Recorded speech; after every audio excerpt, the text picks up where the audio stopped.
पश्चिम Asia संकट के कारण से जब से हरमुज जलसंधि बंद हुई है, ईरान के द्वारा नाकेबंदी की गई, इसके बाद अभी अमेरिका के द्वारा नाकेबंदी की गई और लगातार ये तनाव चल रहा है, अभी भी मामला सुलझ नहीं रहा है। तब से लेकर के ऊर्जा संकट पूरे विश्व में है। अभी हाल ही में एक बहुत बड़ा निर्णय लिया है, किसने? यूएई ने, संयुक्त अरब अमीरात ने। मैंने आप सभी को एक डिटेल वीडियो बताया है संयुक्त अरब अमीरात में कौन कौन से अमीरात हैं। मैंने सभी अमीरातों के बारे में बताया, 7 अमीरातों के बारे में बताया। एक बार आप संयुक्त अरब अमीरात वाला, यूएई वाला वीडियो मेरा जरूर देखिएगा, ठीक है। तो अभी 28 अप्रैल 2026 को यूएई ने एक फैसला लिया है, ठीक है। और क्यों फैसला लिया है? वैश्विक तेल बाजार में जो तनाव चल रहा है और साथ ही जो ऊर्जा आपूर्ति को लेकर अस्थिरता चल रही है, तो यूएई ने कहा है कि अब हम ओपेक के सदस्य देश नहीं रहेंगे, ठीक है। अभी वर्तमान में कच्चा तेल और गैस आपूर्ति लगातार बाधित हो रही है और इसका खतरा लगातार मंडरा रहा है। तो यूएई जो है ओपेक से बाहर हो चुका है। वैश्विक ऊर्जा व्यवस्था में एक बड़ा असामान्य घटनाक्रम सामने आया है। संयुक्त अरब अमीरात ओपेक का हिस्सा नहीं है, ना ओपेक प्लस का हिस्सा है। इससे बाहर निकलने की औपचारिक घोषणा कर दी है, ठीक है। इसके पीछे का कारण क्या है, क्यों हटना चाहता है? उससे पहले मैं चाहता हूं कि थोड़ा ओपेक को आप समझ लीजिए। ओपेक क्या है? देखिए, ओपेक जो देश है ना दुनिया के महत्वपूर्ण तेल उत्पादक देश हैं, जो तेल का उत्पादन कर रहे हैं। पूरे दुनिया भर में कच्चे तेल की कीमतों का उत्पादन करना, उत्पादन के साथ साथ उसकी सप्लाई और कंट्रोल करना, उसकी सप्लाई को भी कंट्रोल करना। ओपेक का फुल फॉर्म है Organization of the Petroleum Exporting Countries, petroleum निर्यातक देशों का संगठन। जो भी देश कच्चा तेल निकाल करके उसको एक्सपोर्ट करते हैं, तो केवल और केवल उसकी कीमतों के साथ साथ सप्लाई को भी कंट्रोल करता है ओपेक।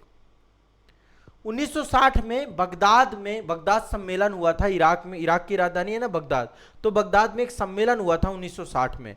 वहीं पर ओपेक की स्टैब्लिशमेंट हुई थी। 5 देशों ने मिलकर ओपेक बनाया था उस टाइम पे, ईरान, कुवैत, इराक, सऊदी अरब और वेनेजुएला। वर्तमान में टोटल 12 देश हैं इसमें। ओपेक में 12 देश हैं, ओपेक में 12 देश हैं। फिर से सुन लीजिए, 1960 में आपका जो है, लिख लीजिए सारे पॉइंट, ठीक है। बगदाद सम्मेलन हुआ था इराक में, वहां पर जो है ओपेक में 5 फाउंडर मेंबर्स थे। ईरान जो अभी युद्धरत है, कुवैत, ठीक है, इराक, सऊदी अरब और वेनेजुएला, इन्होंने मिलकर के की थी। विश्व में सबसे ज्यादा जो पेट्रोलियम भंडार है वो वेनेजुएला में है, ठीक है।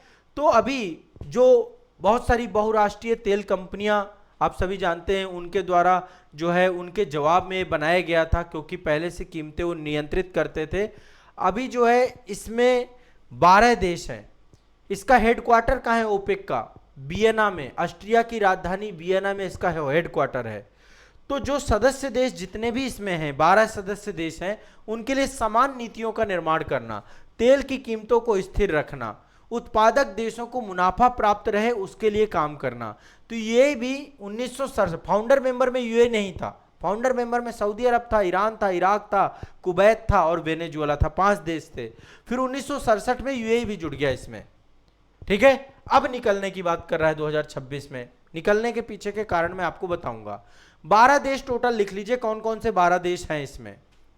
12 देश लिख लीजिए। कुछ अफ्रीकन देश हैं, कुछ दक्षिण अमेरिका के देश हैं, कुछ गल्फ कंट्री के देश हैं। 12 देश में संयुक्त अरब अमीरात, जिसने वापस निकलने की घोषणा की है। संयुक्त अरब अमीरात, अल्जीरिया, अल्जीरिया आपका अफ्रीकी कंट्री है, Congo, Equatorial Guinea, Gabon, Iraq, Iran, Kuwait, Libya, Nigeria, Saudi Arabia, Venezuela. ये आपके जो देश हैं, ये सारे ओपेक कंट्री वर्तमान में हैं, ठीक है। फिर से एक बार सुन लीजिए, यूएई, संयुक्त अरब अमीरात, Algeria, Congo, Equatorial Guinea, Gabon, Iran, Iraq, Kuwait, Libya, Nigeria, Saudi Arabia, Venezuela. तो ये सारे देश कौन है? आपके ओपेक कंट्री। क्या काम कर रहे हैं? अल्टीमेट सदस्य जितने भी इसमें मेंबर्स हैं, उन सभी सदस्य देशों की नीतियों को बनाना और तेल की कीमतों को स्थिर रखना, ये अल्टीमेट उद्देश्य सारे के सारे एक साथ जुड़े, ठीक है।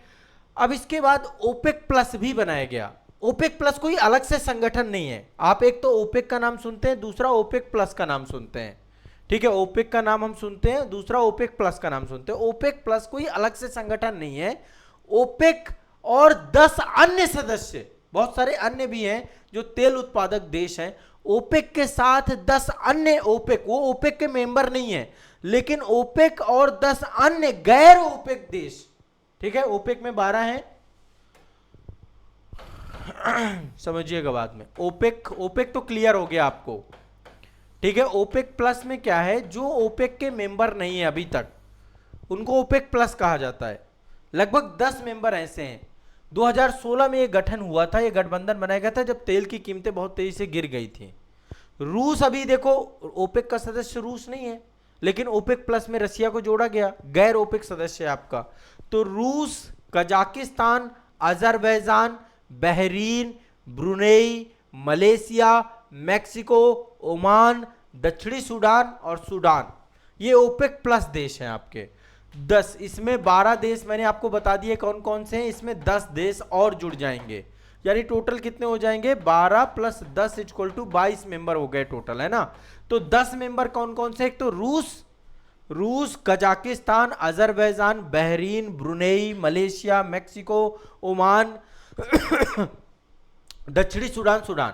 आप सभी से आग्रह है कि एक बार इनको विश्व के मैप में देखने की कोशिश करिएगा, ठीक है। बहुत डाइवर्सिफाइड कंट्रीज बता दी, कुछ मध्य एशिया से हैं, कुछ काकेसस कंट्री हैं, जैसे अजरबैजान काकेसस कंट्री है, कुछ आपकी गल्फ क्षेत्र से, जैसे बहरीन बता दी मैंने, ब्रुनेई आपकी जो है आसियान कंट्री से आता है ना, मलेशिया आपका आसियान कंट्री से आता है, कुछ मैंने आपको अफ्रीका कंट्री बताई। तो एक बार ओपेक और ओपेक प्लस दोनों आप एक बार मैप में देखिएगा। अब क्यों यूएई बाहर हुआ है, यूएई के वापस जाने के पीछे का कारण क्या है, क्यों यूएई ने छोड़ दिया, इस ओपेक को छोड़ने की बात कर दे। सबसे पहली बात, यूएई आरोप लगा रहा है कि जो अरब देश हैं, ठीक है, लगातार ईरान जो है, भाई ईरान ने क्या किया, यूएई पे भी हमला किया, क्योंकि यूएई पे सैन्य बेस है, अमेरिका का सैन्य बेस है। ईरान ने केवल इजराइल पे हमला नहीं किया, इजराइल के साथ साथ आसपास के 9 देशों पर हमला किया। तो यूएई कह रहा है कि जितने भी अरब देश हैं, ईरानी हमले पर पर्याप्त समर्थन नहीं प्रदान कर रहे। खाड़ी क्षेत्र में सामूहिक सुरक्षा व्यवस्था पूरी तरीके से कमजोर हो गई है, रक्षा सहयोग केवल कागजी तक सीमित है, वास्तविक कार्रवाई नहीं हो रही है। खाड़ी सहयोग परिषद भी आपकी बनी हुई है, जीसीसी, मैं इसको डिस्कस कर चुका हूं अदर क्लास में।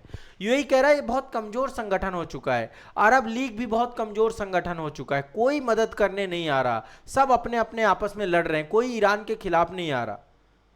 अमेरिका और इजराइल तो लगातार कर ही रहे हैं। होर्मुज जल संधि का संकट भी इसमें कारण बना, ठीक है। होर्मुज पे पूरी तरीके से कंट्रोल कर लिया ईरान ने, टोल टैक्स लगा दिया। विश्व का लगभग 20% से ज्यादा तेल और एलएनजी आपका यहीं से होर्मुज से होके जाता है। तो ईरान द्वारा जहाजों पर जो हमले किए गए, जो धमकियां दी गई, उनसे पूरा मार्ग बहुत संवेदनशील हो गया। यूएई सहित पूरे खाड़ी क्षेत्र का तेल व्यापार प्रभावित हुआ है। यूएई अब अपने उत्पादन और निर्यात नीति पर कोई भी हस्तक्षेप नहीं चाहता। जब तक ओपेक का मेंबर रहेगा तब तक ओपेक की शर्तें मानना पड़ेगा। अब वो कह रहा है कि मैं अपनी नीतियां स्वयं बनाऊंगा, मैं स्वतंत्र हूं इस मामले में, ठीक है। ओपेक में कोटा सिस्टम भी होता है, उससे अब बाहर निकल गया है वो कह रहा मुझे अभी कितना तेल को उत्पादन करना है, कैसे एक्सपोर्ट करना है, वो सब नीतियां मैं स्वयं बनाऊंगा। तो रणनीतिक स्वतंत्रता की नीति के तौर पे वैश्विक बाजार में अधिक प्रतिस्पर्धी भूमिका निभाने को लेकर ये यूएई ने जो है महत्वपूर्ण कदम उठाया है, ठीक है। तो लंबे समय काल से आप सभी जानते हैं यूएई जो है ओपेक का सदस्य देश था, बाहर निकलने से ओपेक थोड़ा कमजोर हो जाएगा। सऊदी अरब की जो यहाँ पर थोड़ा सा सऊदी अरब जो है डोमिनेंट करता है ओपेक में, है ना, उसका नेतृत्व कमजोर हो जाएगा। उत्पादन कोटा तय करने में मतभेद भी हो सकते हैं। ओपेक प्लस सामूहिक निर्णय लेने की क्षमता भी प्रभावित हो सकती है। और अल्टीमेट होना एक ही चीज है, वो है ऊर्जा संकट पूरे विश्व में। तेल की कीमतों में अस्थिरता आ जाएगी, आपूर्ति श्रृंखला में दबाव आ जाएगा, नए ऊर्जा गठबंधनों की संभावना बन सकती है, गैर ओपेक देश अलग से भी ऊर्जा सदस्य बन सकते हैं।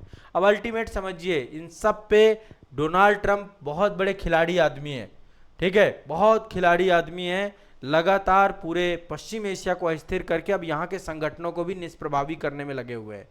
पहले उन्होंने वेनेजुएला की हालत खराब की, वेनेजुएला में जितना भी तेल वगैरह है ना, सब अमेरिका के कंट्रोल में आ चुका है इस समय, डोनाल्ड ट्रंप पहले ओपेक पर तेल कीमतों को बढ़ाने का आरोप लगाते रहे हमेशा। तो यूएई का जो एक कदम है, यूएई जो ओपेक से हट रहा है, इसमें अमेरिका बहुत बड़ा हाथ हो सकता है। ठीक है, और खाड़ी देश और अमेरिका के बीच में जो ऊर्जा रणनीतिक समीकरण बदल रहे हैं उसमें भी अमेरिका का फायदा है। मिडिल ईस्ट की पूरी यहां पर जो पॉलिसी है ना, क्षेत्रीय सुरक्षा की बात है, सैन्य गठबंधनों के समझौते की बात है, ये सारी चीजें मिल करके कहीं ना कहीं पे इस मुद्दे को बहुत जटिल बना रही हैं। तो ओपेक से अब जाकर के यूएई इसका सदस्य देश नहीं बना है। तो मैंने आपको ओपेक बता दिया, ओपेक प्लस देश बता दिए। अब आप लोग एक बार मानचित्र में जाकर इनको देख लीजिएगा, यूएई क्यों हट गया ओपेक से, ये भी मैंने आपको बता दिया। अल्टीमेट सबसे बड़ा रीजन ये है, जो अभी हॉर्मुज जल संधि बंद हुई है, ये सबसे बड़ा इंपैक्ट पड़ा है और यूएई के द्वारा, ईरान के द्वारा लगातार यूएई पे हमले किए जा रहे हैं। तो अपनी नीतिगत स्वतंत्रता को बनाए रखने के लिए ओपेक से हटना उसने सही समझा। हो सकता है आगे चल के अभी और भी देश हटे, अभी कुछ पता नहीं है, फ्यूचर बहुत अस्थिर लग रहा है तेल उत्पादक देशों के स्थिति में। ठीक है, तो ये आपको दिमाग में बैठा के रखना है। चलिए।